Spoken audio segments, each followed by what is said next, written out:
السلام علیکم ورحمۃ اللہ وبرکاتہ نحمدہ ونصلی علی رسولہ الکریم اما بعد فاعوذ باللہ من الشیطان الرجیم بسم اللہ الرحمن الرحیم۔ تمام تعریفات اس اللہ وحدہ لا شریک کے لیے ہے جس نے ہمیں اشرف المخلوقات بنا کر اس روئے زمین پر بھیجا،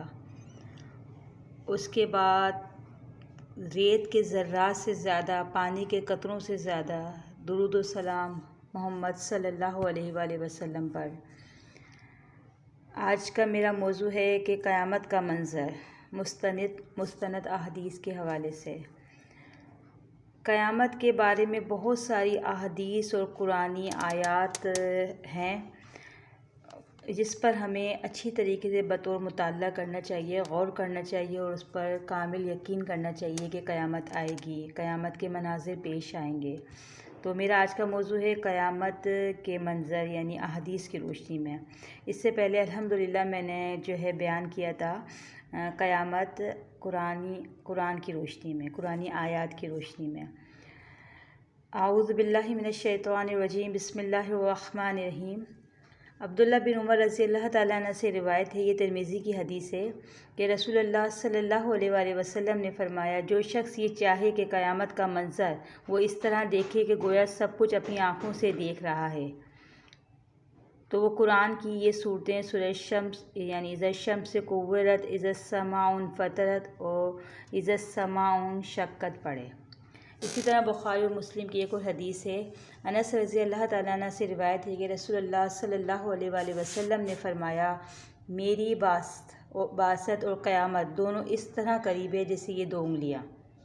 اسی طرح مسلم کی ایک اور حدیث ہے، جابر رضی اللہ تعالیٰ عنہ سے روایت ہے کہ رسول اللہ صلی اللہ علیہ وآلہ وسلم نے فرمایا، تم لوگ مجھ سے قیامت کے بارے میں پوچھتے ہو اور اس کا علم تو بس اللہ ہی کے پاس ہے۔ اسی طرح ترمذی کی حدیث ہے، ابو سعید خدری رضی اللہ تعالیٰ عنہ سے روایت ہے کہ رسول اللہ صلی اللہ علیہ وآلہ وسلم نے فرمایا، میں چین سے کیسے رہ سکتا ہوں جبکہ سور پھونکنے والا فرشتہ اسرافیل سور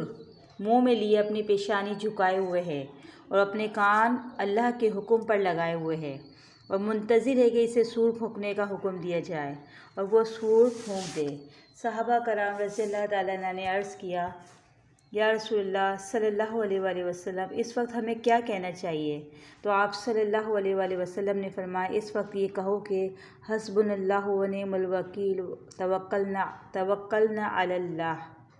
ہمارے لیے اللہ کافی ہے، وہ بہترین کارساز ہے، ہم اللہ ہی پر توکل کرتے ہیں۔ اسی طرح ایک اور حدیث ہے ترمذی کی، ابو بکر رضی اللہ تعالیٰ عنہ نے عرض کیا، یا رسول اللہ صلی اللہ علیہ وآلہ وسلم، آپ تو بوڑھے ہو گئے ہیں۔ آپ صلی اللہ علیہ وآلہ وسلم نے فرمایا، مجھے سورہ ہود، سورہ واقعہ، سورہ مرسلات، سورہ نبا اور سورہ تکویر نے بوڑھا کر دیا ہے، کیونکہ ان صورتوں میں قیامت کے مناظر کی منظر کشی کی گئی ہے۔ اسی طرح مسلم کی ایک اور حدیث ہے کہ ابو ہریرہ رضی اللہ تعالیٰ عنہ سے روایت ہے کہ رسول اللہ صلی اللہ علیہ وآلہ وسلم نے فرمایا، قیامت اس حال میں قائم ہوگی کہ ایک آدمی اونٹنی کا دودھ دھو رہا ہوگا یعنی نکال رہا ہوگا اور پینے کے لیے برتن اوپر اٹھائے گا، لیکن برتن اس کے منہ تک نہیں پہنچ پائے گا کہ قیامت آ جائے گی۔ دو آدمی کپڑے کی خرید و فروخت کر رہے ہوں گے، ابھی خرید و فروخت مکمل نہیں کر پائیں گے کہ قیامت آ جائے گی۔ ایک آدمی اپنے حوض درست کر رہا ہوگا، حوض یعنی جس کو ہم لوگ اپنی زبان میں ٹینکی کہتے ہیں، کوئی کچھ کہتا ہے، کوئی کچھ کہتا ہے، ابھی وہ واپس نہیں پلٹے گا کہ قیامت قائم ہو جائے گی۔ اسی طرح مسلم کی ایک اور حدیث سے عبداللہ بن مسعود رضی اللہ تعالیٰ عنہ سے روایت ہے کہ رسول اللہ صلی اللہ علیہ وآلہ وسلم نے فرمایا، قیامت قائم نہیں ہوگی مگر بدترین آدمیوں پر۔ اسی طرح ایک اور حدیث ہے مسلم کی، ابو سعید خدری رضی اللہ تعالیٰ عنہ سے روایت ہے کہ رسول اللہ صلی اللہ علیہ وآلہ وسلم نے فرمایا، یہی وہ دن ہوگا جب بچہ بوڑھا ہو جائے گا، حمل والی عورتوں کے حمل گر جائیں گے اور تو لوگوں کو مدہوش دیکھے گا، یعنی مدہوش دیکھے گا لوگوں کو، حالانکہ وہ مدہوش نہیں ہوں گے بلکہ اللہ کا عذاب ہی اتنا سخت ہوگا کہ ابو سعید خدری کہتے ہیں کہ یہ سن کر صحابہ کرام پریشان ہو گئے اور عرض کیا، یا رسول اللہ صلی اللہ علیہ وآلہ وسلم، پھر ہم میں سے کون سا آدمی ہوگا جو جنت میں جا سکے گا؟ آپ نے فرمایا، مطمئن رہو، یاجوج ماجوج کی تعداد اتنی زیادہ ہوگی کہ یاجوج ماجوج میں سے 999 آدمی اور تم میں سے ایک آدمی کے ساتھ 1000 کی گنتی پوری ہو جائے گی۔ استغفر اللہ اللہم اجرنی من النار۔ یہ مسلم کی حدیث تھی۔ اسی طرح ابن ماجہ کی ایک اور حدیث ہے کہ ابو لبابہ رضی اللہ تعالیٰ عنہ سے روایت ہے کہ رسول اللہ صلی اللہ علیہ وآلہ وسلم نے فرمایا، جمعے کے روز قیامت قائم ہوگی، لہٰذا تمام مقرب فرشتے، آسمان، زمین، ہوا، پہاڑ اور یہ یعنی سب جو ہے نا جمعے کے دن ڈرتے رہتے ہیں۔ اسی طرح ایک اور مسلم کی ایک اور حدیث ہے کہ ابو ہریرہ رضی اللہ تعالیٰ عنہ سے روایت ہے کہ رسول اللہ صلی اللہ علیہ وآلہ وسلم نے فرمایا، 2 مرتبہ سور پھونکنے کے درمیان 40 دن کی مدت ہوگی۔ لوگوں نے کہا، اے ابو ہریرہ، کیا 40 دن کی مدت ہوگی یا 40 ماہ کی یا 40 سال کی مدت ہوگی؟ تو ابو ہریرہ رضی اللہ تعالیٰ عنہ نے کہا، میں نہیں جانتا۔ اتنی مدت گزرنے کے بعد اللہ تعالیٰ آسمان سے بارش نازل فرمائے گا، جس سے لوگوں کے جسم اس طرح زمین سے اگ پڑیں گے جس طرح سبزی اگتی ہے۔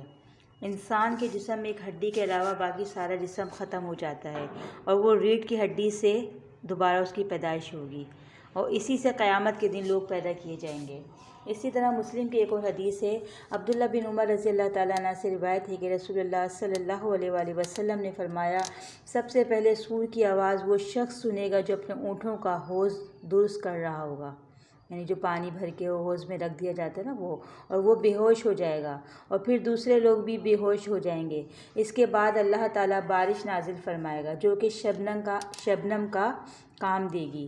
اس سے لوگوں کے بدن تیار ہو جائیں گے۔ پھر دوسری مرتبہ سور پھونکا جائے گا تو فوراً لوگ اٹھ کر دیکھنے لگیں گے۔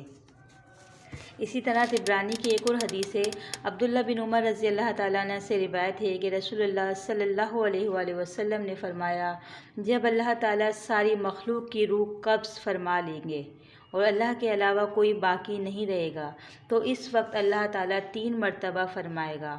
آج کے روز بادشاہی کس کی ہے؟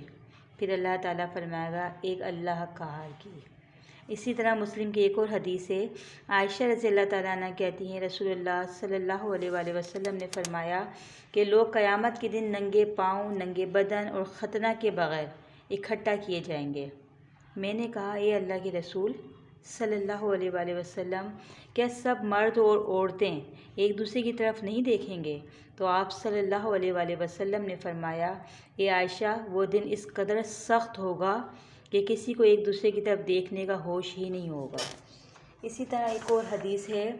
مسلم کی کہ جابر رضی اللہ تعالیٰ عنہ سے روایت ہے کہ رسول اللہ صلی اللہ علیہ وآلہ وسلم نے فرمایا، ہر آدمی اس عقیدے پر اٹھایا جائے گا جس پر اس نے وفات پائی ہوگی۔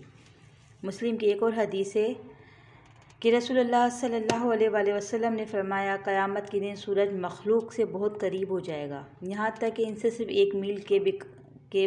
قریب رہ جائے گا۔ لوگ اس قدر اپنے اعمال کے پسینے پسینہ ہو جائیں گے، اعمال کے مطابق، یعنی جس کے اعمال جتنے برے ہوں گے اس قدر اس کو پسینہ نکلے گا۔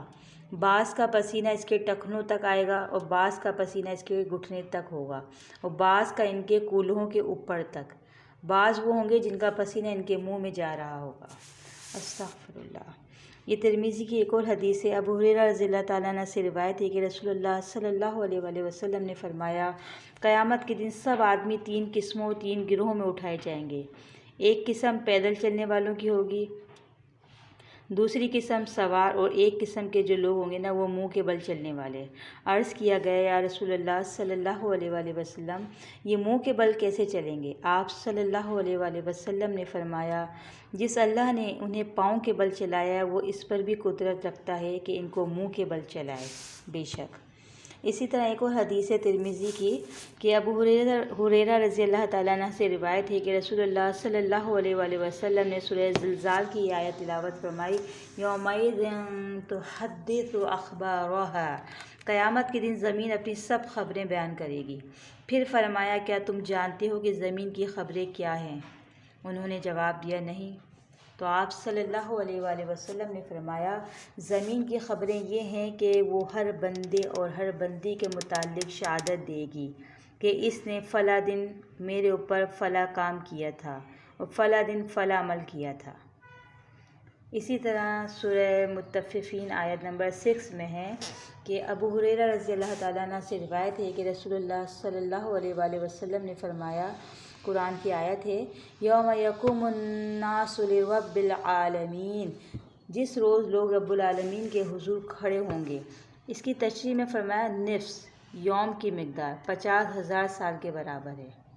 یہ مدت مومن کے لیے بڑی معمولی ہوگی اور سورج ڈھلنے سے لے کر غروب ہونے تک۔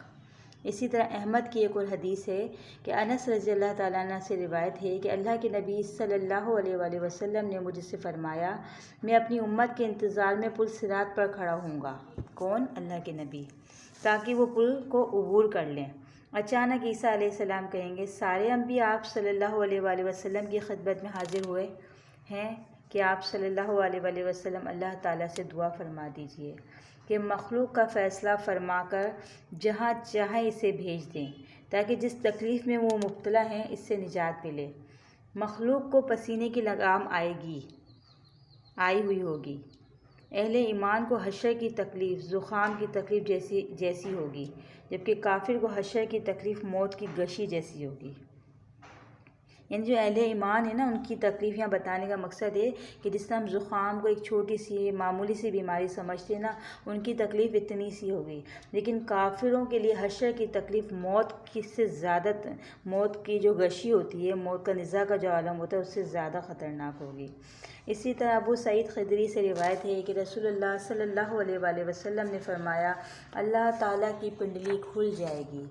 اور جو شخص دنیا میں خالص اللہ کے لیے سجدہ کرتا تھا اسے اللہ تعالیٰ سجدے کی توفیق عطا فرمائیں گے، لیکن جو شخص اپنی جان بچانے یا لوگوں کو دکھانے کے لیے سجدہ کرتا تھا اس کی پیٹھ کو اللہ تعالیٰ ایک تختہ بنا دے گا، جب وہ سجدہ کرنا چاہے گا تو گر پڑے گا۔ جب یہ کہتے ہیں کہ دنیا میں اللہ رب العالمین نے آج ہمیں مہلت دے رکھی ہے، سجدہ زیادہ کیا کریں اللہ کی بارگاہ میں، ایسا نہ ہو کہ ایک دن ہمیں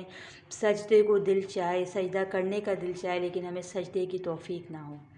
اسی طرح جب انسان اپنے عملوں کے عوض یعنی سزا بھگتنے کے بعد اللہ تعالیٰ اسے بطور جہنم سے نکال کر جنت میں ڈال دیں گے تو اس دن جنتی بھی حسرت کرے گا کہ ایک کاش اب میں اس رب العالمین کی اتنی اللہ نے مجھے نعمتوں سے نوازا ہے تو میں آج اللہ کے حضور سجدہ کروں۔ جس طرح دنیا میں بھی ہوتا ہے نا، اللہ تعالیٰ میں کسی نعمت سے یا کسی خوشی سے نوازتے ہیں تو ہمارا دل چاہتا ہے کہ اللہ کے آگے ہم شکرانے کے 2 نفل ادا کریں یا سجدہ ریز ہو جائیں، خوشی کے مارے ہم جھک جاتے ہیں، سجدہ کرتے ہیں۔ لیکن اس وقت جب ہم جنتوں کی نعمتوں کو دیکھیں گے